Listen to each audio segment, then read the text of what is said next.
let's talk about the truth about depression. Let's debunk some myths. Depression thrives on isolation. That is a fact. The more you isolate yourself, the more worse you feel. Depression is an illness. It is not a sin. Just because you have depression doesn't mean that you are a sinner, that you are not deserving of God's grace and God's love and God's mercy.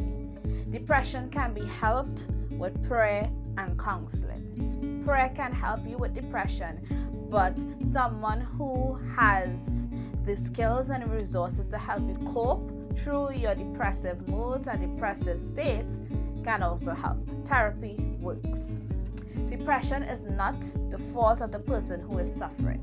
It is a difficult trial that refines someone's faith, but it is not a punishment for sin. God does not punish you because you may have sinned. He said, because you have sinned, I will give you depression. It does not work like that. Depression is not a punishment, neither is it a sin.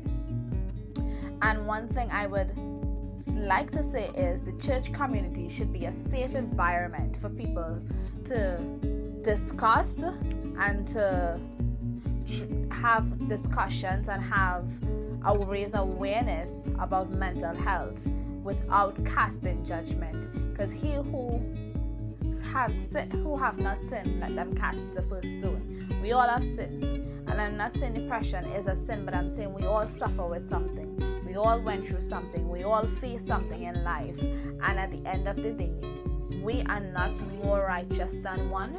We are all saved under grace. We are all saved by God's mercy and God's blood of Jesus.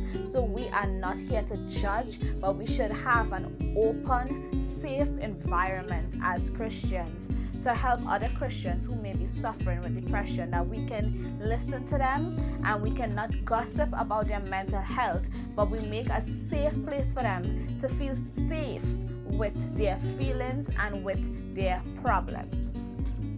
So the truth about depression is you are not alone. It is not a punishment. God still loves you. He still hears you and he still wants you. Depression does not make you any more less worthy.